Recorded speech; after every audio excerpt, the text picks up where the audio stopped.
Bismillahirrahmanirrahim. Assalamualaikum warahmatullahi wabarakatuh. Sahabat intelektual muda, pada kesempatan ini kita kedatangan sahabat yang sangat luar biasa. Beliau seorang akademisi. Selamat datang sahabat Antos Febrianto Sam. Kita akan banyak berdiskusi tentang kebijakan ketahanan pangan dan bagaimana peran pemuda, khususnya di Indonesia. Apalagi kan memang isu ketahanan pangan menjadi isu global yang menjadi ancaman serius bagi kehidupan umat manusia. Kalau misalnya kita mengutip teorinya Malthus bahwa seiring pertumbuhan penduduk dan kemudian jumlah lahan semakin berkurang, ini kan tentu menjadi ancaman nyata. Nah, bicara tentang kebijakan pertanian di khususnya di Indonesia, apalagi misalnya kayak kita di Sulawesi Selatan, ini kan banyak yang sudah dilakukan kebijakan-kebijakan pemerintah, antara lain misalnya tentang teknologi, pemanfaatan teknologi, terus tentang lahan, terus belum lagi masalah semakin berkurangnya petani. Nah, kira-kira bagaimana kita melihat kondisi ini di dalam konteks Indonesia? Ya, kalau secara umum, kalau konteks Indonesia ya masih banyak sekali masalah yang mesti dihadapi sama pemerintah, masyarakat maupun tokoh-tokoh yang ada di negara ini. Kalau masalah kita membahas masalah pertanian, masalah yang paling besar pertama itu yang kita mesti pikirkan sekarang adalah impor. Kok bisa sampai sekarang kita impor dengan kondisi lahan agraris Indonesia yang cukup luas? Itu dulu masalah pertama. Nah, kalau kita melihat masalah-masalah itu ya banyak sektor sih, termasuk tadi masalah pemuda, termasuk masalah polisinya, termasuk masalah masalah-masalah di lingkup agrarnya sendiri, misalnya alih fungsi lahan dan sebagainya. Itu kan semua menjadi satu problem yang complicated, yang istilahnya sudah majemuk di dalam konteks masalah pertanian di Indonesia yang belum selesai. Nah, sehingga kalau kita mau bicara konteks pertanian, ya ini kayak rantai panjang yang mesti diselesaikan satu persatu. Tidak mesti misalnya dibuat di sini, selesai di sini, ataukah dibuat di hulu, selesai di hilir, tidak. Tapi harus ada setelah fase-fase pembentukannya atau fase-fase prosesnya, di mana dari awalnya itu harus ada pembenahan dulu di awal, konsepnya mau seperti apa, RT RW-nya kalau bahasanya pemerintah, rencana tata ruangnya seperti apa atau planningnya seperti apa, kemudian endingnya kan seperti apa. Nah, terkait dengan masalah lahan ini, apakah memang negara kita bermasalahnya di lahan sehingga kita betul-betul ini menjadi ancaman serius, atau memang karena jarang orang mau berkecimpung dalam dunia pertanian, atau gimana ini? Kalau masalah lahan, sebenarnya sih ya lahan di Indonesia sampai saat ini kan masih cukup besar untuk kita jadikan sebagai lahan pertanian. Contohnya kita ambil beberapa daerah, misalnya Kalimantan kalau kita mau lihat dari via satelit saja gitu kan masih hijau di situ daerahnya. Nah, kalau kita mau menganggap bahwa kayaknya kita kekurangan lahan, mungkin tidak. Tapi kalau kita membahas apakah lahan itu masih tetap berfungsi sebagai lahan pertanian atau produktif dan sebagainya, itu yang menjadi pertanyaan. Nah, ya banyak hal yang menjadi problem sekarang ini, termasuk misalnya alih fungsi lahan yang banyak sekali dikritisi oleh beberapa NGO baik dalam negeri maupun luar negeri.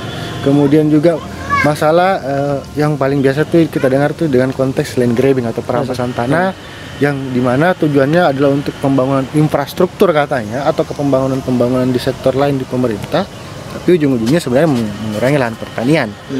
Seperti itu. Nah, betul. Satu hal yang kemudian menjadi permasalahan serius memang salah satunya adalah alih fungsi lahan. Nah, ini di beberapa negara, termasuk di Indonesia, termasuk kita misalnya di Sulawesi Selatan, hampir di setiap jalan kemudian kita melihat alih fungsi lahan begitu serius. Nah, pertanyaan yang mendasar, kenapa kemudian orang saat ini cenderung untuk menjual lahannya dan tidak ingin mempertahankan lahan itu? Dan mengapa saya juga justru melihat pada satu sisi banyaknya arus perpindahan anak muda nih dari desa ke kota, yang pada akhirnya dengan alasan sekolah. Dengan alasan sekolah. Kira-kira gimana nih? Ya, sebenarnya itu dia salah satu bisa dikatakan ya, masalah-masalah itu sebenarnya yang menyebabkan hal itu terjadi. Kalau menurut saya itu adalah bagaimana sebenarnya konteks berpikir ataukah mindset yang dimiliki oleh masyarakat saat ini. Kenapa saya bilang mindset?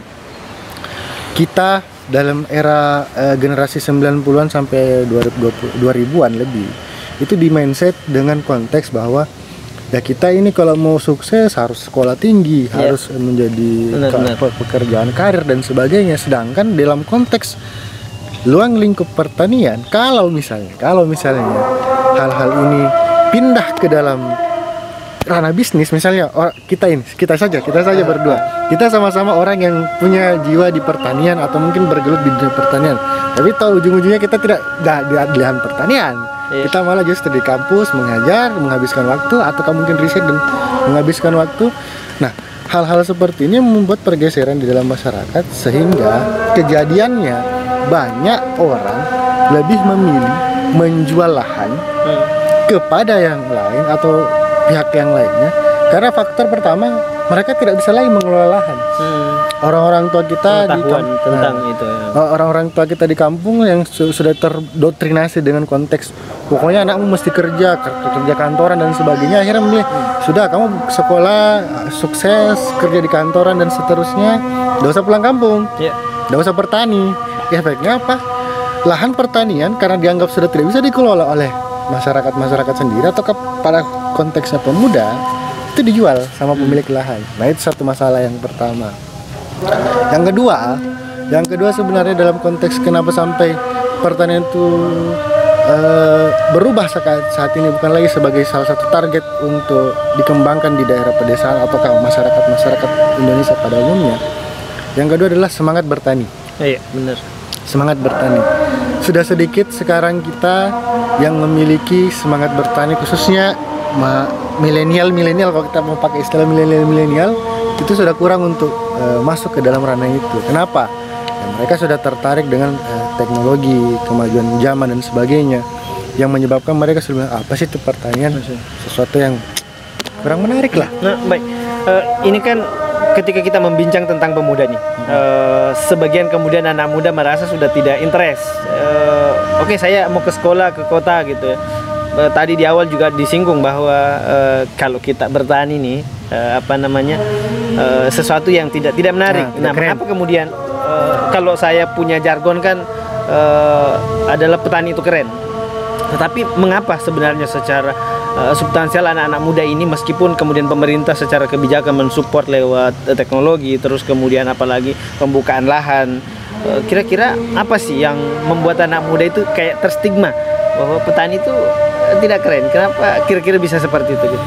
Ya, kalau misalnya kenapa sampai pemuda tidak terstigma, ya apa ya? Ya itu dia, mungkin karena kita sudah dibangun dari sejak yang tadi saya jelaskan bahwa era 90-an dan era 2000-an pemuda yang lahir di era itu sudah distigma bahwa yang namanya kerja, yang namanya berpenghasilan itu adalah harus kerja kantoran, PNS, swasta, pengusaha dan sebagainya. Itu pun pengusahanya bukan pengusaha pertanian, tapi pengusaha yang sifatnya seperti misalnya pengusaha bisnis, industri makanan dan sebagainya. Nah, itu yang menyebabkan kenapa sampai ketertarikan generasi muda atau remaja pada umumnya itu tidak srek di dunia pertanian. Baik, ini kita masuk ke pemerintah nih.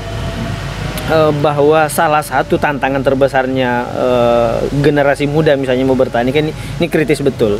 Tidak ada anak muda mau bertani. Disinggung tadi di awal bahwa kita dari awal memang sudah jangki sekolah, jangan pulang bertani seperti bapak. Sekolah kok baik-baik supaya bisa tidak bertani seperti bapak. Jadi seolah-olah bahwa menjadi PNS itu keharusan, terus kemudian menjadi pegawai bank itu keharusan dan lain-lain. Pokoknya kalau ke sekolah jangan bertani lah seperti bapak. Nah, tetapi kan pada satu sisi nih, kalau kemudian kita melihat di negara-negara maju, misalnya Jepang misalnya yang disupport dengan teknologi, terus Indonesia kan sebenarnya disupport juga nih dengan teknologi, meskipun tidak semasif mereka. Tetapi kira-kira nih yang menjadi masalah, saya justru melihat bahwa tantangan terbesarnya memang kita di Indonesia, khususnya kita misalnya di konteks Sulawesi Selatan, adalah itu tadi ada stigma terhadap kita anak-anak muda gitu, jangan mau bertani. Kedua, saya kalau dalam konteks kebijakan nih, pemerintah, kita kan anak muda sulit nih bersaing dengan Pak Agrofarm gitu ya, pertanian yang besar. Bagaimana bagaimana nih pemerintah, kira-kira kebijakannya pemerintah, apakah memang tidak pro ke anak muda ini, atau memang kurang saja kebijakannya yang berkaitan dengan pemberdayaan petani muda nih? Itu satu. Kedua, saya juga melihat tantangan terbesar nih anak-anak muda, apalagi misalnya kayak saya nih, banyak teman-teman di kampung itu sebenarnya mau bertani, tetapi dia tidak punya lahan. Maksudnya gini, kita harus nunggu, anggaplah saya harus nunggu bapak saya tua sekali baru saya dikasih tanah nih, karena kan warisan kita anak-anak muda ini tidak punya tanah gitu ya. Nah, kira-kira gimana nih kebijakan pemerintah? Apakah anak-anak muda ini memang harus disiapkan tanah, tidak harus menunggu warisan dari orang tua, ataukah tantangan kedua tadi, bagaimana pemerintah memberikan daya saing antara anak muda dengan sektor, memberikan perhatian lebih tepatnya? Gimana? Sebenarnya kalau masalah itu sebenarnya sih menurut saya itu mixing, mencampur antara kebijakan pemerintah sama bagaimana kita menyiapkan diri khususnya para pemuda itu untuk menjadi petani. Kenapa? Kalau kita berpikir tentang apakah lahan di kampung itu tidak ada ataukah di pedesaan itu tidak ada, lahan di pedesaan sangat banyak sekali. Bahkan ya itu tadi masalah yang sekarang kan kita sudah lihat bahwa banyak lahan yang menjadi lahan tidur yang tidak dikelola dan sebagainya. Kemudian ada lagi masalah yang seperti diceritakan tadi, bahwa ada nih masyarakat atau remaja atau pemuda yang sifatnya mau bertani tapi dia tidak punya lahan. Nah, yang pertama sebenarnya persoalan ini adalah bagaimana caranya membangun bisnis pertanian di skala lebih rendah. Ya, kalau kita pakai istilah UKM ya mungkin UKM pertanian lah dan sebagainya. Itu yang mesti dirintis dulu.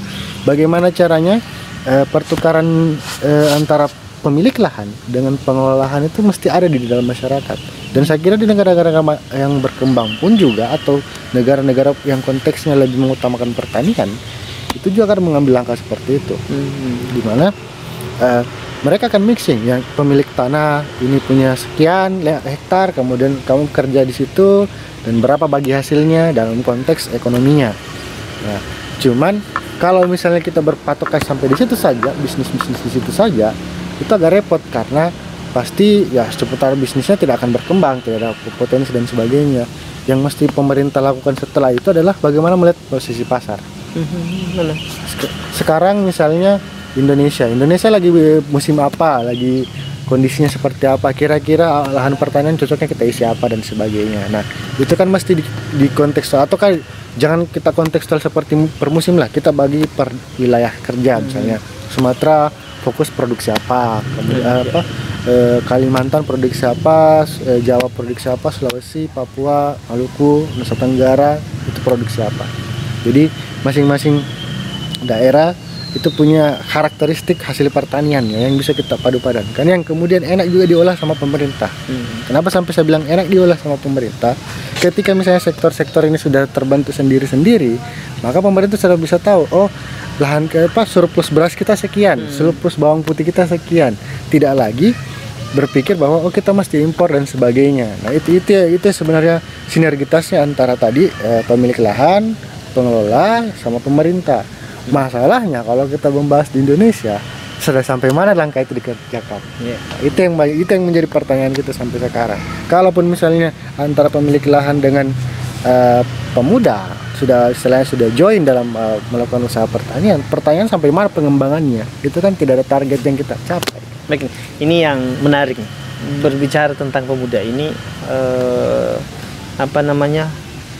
tidak betul, terstigma betul bahwa kita ini kira-kira apa yang harus dilakukan mendorong teman-teman pemuda. Kan banyak nih, saya selalu beranggapan bahwa kalau kemudian kita di desa satu angkatan misalnya 10 pemuda, 9 diantaranya ke kota, artinya sisa 1 yang tinggal di desa. Artinya ada 9 lahan pertanian yang bukan kosong sih, mungkin dikelola oleh orang tuanya, tetapi kan tidak seproduktif yang muda gitu loh. Nah, kira-kira apa sih yang harus dilakukan untuk mendorong anak-anak muda ini, selain kan ke kota menambah pengetahuan, mungkin membangun relasi mungkin, dan bagaimana kita mendorong anak-anak muda ini sehingga mau melirik sektor pertanian ini sebagai bisnis yang menguntungkan, lebih tepatnya agropreneurship. Kira-kira bagaimana nih kita mendorong anak-anak muda ini? Ya, kalau masalah agropreneurship sih sebenarnya itu hal yang menarik sebenarnya untuk dilakukan dalam konteks Indonesia, karena di negara agraris kita ini sangat memenuhi syarat ataukah bergelimpah lahan. Betul, Persoalannya agro ini kalau kita mau capai ke situ, kalau kita mau raih ke situ, pertanyaan pertamanya tadi seberapa banyak yang turun? Seberapa banyak yang turun? Nah, ini persoalannya kita tadi di awal, bahwa ya itu dia, kita sudah termainframe bahwa ya sudahlah kamu kerja di kantoran dan sebagainya. Nah, untuk mengubah itu sebenarnya banyak langkah yang bisa kita lakukan. Pertama, mungkin kita bisa kampanye sosial. Misalnya, ayo kita kembali ke kampung, ayo kita kembali bertani dan sebagainya. Itu langkah pertama. Langkah kedua adalah mungkin kita bikin semacam associate yang kira-kira bisa menarik teman-teman mahasiswa ataukah remaja ataukah apapun istilahnya itu. Gerakan pemuda tani gitu ya. Gerakan pemuda tani juga bisa untuk kembali memperhatikan kebijakan tentang pertanian di daerahnya masing-masing. Artinya kebijakan seperti apa? Apakah di kampung saya sebenarnya berasnya sudah cukup? Bawang putihnya sudah ada, ataukah misalnya tanaman palawijanya sudah ada? Kira-kira ini kebutuhan-kebutuhannya tertutup tidak sekian bulan ke depan? Atau jangan-jangan kita tidak selamanya tidak memperhatikan, kita cuma makan nasi saja, masak beras saja, masak sayur mayur saja. Kita udah pikir, ini sayur mayur dari mana sih? Ini kira-kira sayur mayur kira-kira 3 bulan ke depan. Atau contoh sekarang misalnya di COVID. Ya. Sekarang kan konteks pertanian ini agak repot ini kita menjelaskan ini. Di satu sisi pemerintah memaksakan kondisi pertanian harus tetap bertahan sampai misalnya Desember. Tapi di sisi lain ada beberapa kebijakan-kebijakan misalnya impor yang berhenti karena faktor ekonomi global dan sebagainya. Sekarang pertanyaannya adalah, kalau misalnya petani memproduksi, apakah misalnya hasil pertanian petani itu diserap oleh pemerintah dulu? Itu dulu. Iya, serapannya dulu. Misalnya apakah misalnya beras ini apakah dari kabupaten A langsung masuk ke Bulog? Itu pertanyaan pertamanya dulu, karena ya kita tahu artinya tidak ada jaminan soal standar harga. Ini harga yang naik turun sehingga petani anak-anak muda misalnya yang bertani merasa bahwa ngapain saya bertani kalau harganya tidak menentu. Ini sudah tidak membanggakan, tidak keren, mau bergaul tidak bisa dihidupi keluarga, mau bergaul dengan cewek-cewek misalnya, atau ini tidak keren gitu ya. Jadi ya udah nggak usah bertani, lebih baik nongkrong gitu ya. Lebih baik nongkrong, ataukah misalnya bisnis apa. Padahal ternyata ini menjanjikan gitu ya, benar. Nah, itu dia. Pertama itu dia, apakah misalnya hasil pertanian itu terserap dulu ke dalam wadah-wadah yang mengelola tentang masalah pertanian seperti Bulog dan sebagainya. Yang kedua adalah sekarang di masa pandemi ini yang menjadi persoalan kedua adalah orang dilarang kemana-mana. Tapi sebenarnya hal ini juga menjadi satu simalakama juga untuk pertanian. Kalau misalnya petani dilarang turun ke sawah, terus siapa mau bersawah siapa? Nah, kalau misalnya pemuda kita mau ajak turun ke sawah, sebenarnya sekarang waktunya. Karena kenapa? Banyak pemuda kita yang sudah pulang kampung. Banyak anak-anak yang sudah tidak di kota sekarang, dia mungkin kembali kampung halamannya sampai menunggu pandemi selesai baru kembali ke Makassar atau kembali ke daerah-daerah lain yang di tempat mereka bisa nyari uang dulu buat kuliah gitu ya. Mestinya di sini sekarang rancangannya pemerintah itu mengajak semua sektor-sektor ini, ayo kita kembali ke sawah, atau tadi lembaga-lembaga seperti Gerakan Pemuda Tani atau konsorsium apapun itu yang bersifat tentang ajakan atau kayak apalah NGO dan sebagainya, itu diajak semua, ayo kita kembali ke sawah, kita berpikir kembali. Kalau misalnya kita berpikir bahwa kita cuma bersekolah untuk pintar, ya terus siapa yang memikirkan beras kita ke depannya 3 bulan ke depan, 4 bulan ke depan dan seterusnya. Nah, ini sebenarnya masalah-masalah yang banyak sekali yang mesti diselesaikan sama negara ini. Satu hal yang menarik nih, saya teringat betul begitu selesai studi kan kemarin di Jogja, sempat vakum nih, terus kemudian iseng pulang bertani. Saya juga betul mendapatkan stigma, masa saya naik S2 Jogja misalnya, lulusan Jogja pulang bertani, S2 loh ini. Jadi ada stigma begitu, meskipun kemudian betul tadi masukannya bahwa ada stigma yang itu membuat kita tidak tertarik, terus kemudian tidak dianggap keren. Belum lagi soal harga tadi, yang ngapain kalau ujung-ujungnya rugi, lebih banyak ongkosnya ketimbang hasil yang didapatkan. Tidak cukup buat uang naik misalnya, atau tidak bisa cukup untuk beli kebutuhan sehari-hari. Ini menjadi tantangan serius. Nah, saya memang satu hal yang pengalaman secara pribadi ketika sempat menggeluti dunia bisnis pertanian, lahir Tani Mulia Indonesia itu dengan jargon petani mudah keren. Saya memang selalu mengajak nih teman-teman pemuda tani, apalagi kemarin berkecimpung dalam gerakan pemuda tani Indonesia Gempita. Saya justru selalu mendorong anak-anak, selalu mengajak anak muda, mahasiswa, ayo pulang, lihat potensi apa di desamu. Misalnya kalau saya nih, di desaku potensi besar jagung, terus kemudian potensi besar talas waktu itu.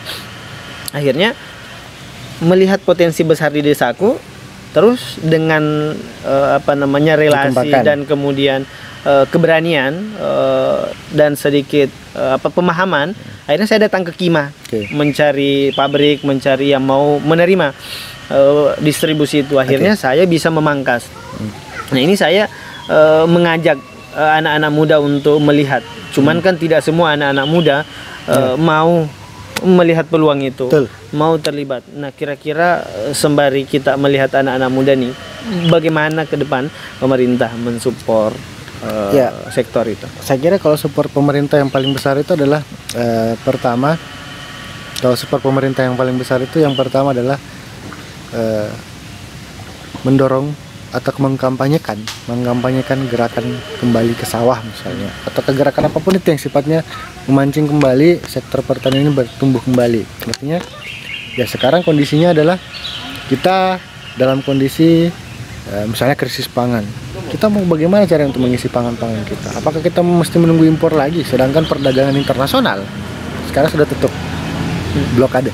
Nah, kalau kita tidak membuat kebijakan sendiri di internal dalam negeri maupun di tingkat daerah, maka otomatis sektor pertanian kita pertama mati suri, yang kedua kita tidak bisa makan apa-apa beberapa tahun ke depan. Bisa makan beberapa tahun ke depan. Sehingga itu efeknya adalah tidak ada lagi penghasilan ataukah pendapatan petani yang sifatnya lebih besar. Nah, ini nih kira-kira apa nih sarannya untuk teman-teman pemuda di Indonesia supaya mau kembali berkecimpung dalam mau menggeluti bisnis pertanian ini? Saran sih banyak saran. Kalau kita kalau kita mau bikin saran ya agak repot itu, karena supaya kita sama-sama terlibat gitu ya. Bukan hanya memberikan mereka saran, tapi ayo kita sama-sama. Nah, itu dia kita berdosanya juga kadang-kadang di situ. Kita selalu mengerti masalah pertanian, tapi di sisi lain kita juga tidak terlibat di pertanian. Itu masalah. Nah, jadi kalau saya sebenarnya yang paling pertama kita lakukan adalah membuat kesan pertanian itu menjadi sesuatu yang menyenangkan, keren gitu ya. Karena ya kalau saya lihat sih beberapa, saya tidak tahu data pastinya, tapi beberapa kelompok atau komunitas sekarang itu sudah menggarap itu namanya apa sih, pertanian agroponik itu. Agroponik kan sudah mulai beberapa waktu sekarang ini sudah mulai tumbuh, tapi meskipun seperti itu ya, itu segmennya juga masih beberapa orang saja. Tapi kalau segmennya seperti misalnya pertanian di sawah dan sebagainya, itu kan segmennya lebih besar. Nah, yang kita mesti lakukan adalah itu kampanye. Ataukah misalnya kita buat seperti ini, misalnya kita mengajak sekarang orang-orang di masa pandemi COVID ini berpikir, kalau kalian tidak turun ke sawah, kalian mau makan apa 4 tahun kemudian atau 3 bulan kemudian? Jangan 4 tahun kemudian, 3 bulan kemudian. Sampai Desember kita makan apa kalau kita tidak turun ke sawah? Itu saja sih kampanyenya. Jadi poinnya nih, saya menarik bahwa teman-teman pemuda jangan hanya menganggap bahwa pekerjaan yang membuat akan kita kaya itu jadi PNS atau jadi pegawai di bank mungkin, tanpa mendiskreditkan pekerjaan orang, atau misalnya jadi hal yang lain. Cobalah teman-teman bisa menggeluti, ternyata banyak sekali peluang dalam sektor bisnis ini yang bisa dimanfaatkan. Apalagi tadi disinggung bahwa pemerintah sudah mulai mendorong kebijakan yang pro dengan pemuda. Sisa memang kita ambil peluang ini mau apa tidak gitu ya. Karena terus terang peluangnya ternyata cukup besar nih. Banyak lahan yang ditinggalkan. Artinya memang kita sisa mencari peluang bisnisnya dan kemudian memanfaatkan dengan baik. Itu mungkin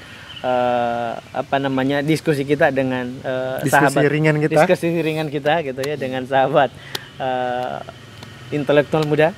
Beliau dosen di UIN Alauddin Makassar, penggelut praktisi anak muda dan kebijakan sektor pertanian yang pada hari ini memberikan kita inspirasi. Semoga kita ke depan bisa sama-sama membangun sektor pertanian. Terima kasih. Sip. Assalamualaikum warahmatullahi wabarakatuh. Waalaikumsalam warahmatullahi wabarakatuh.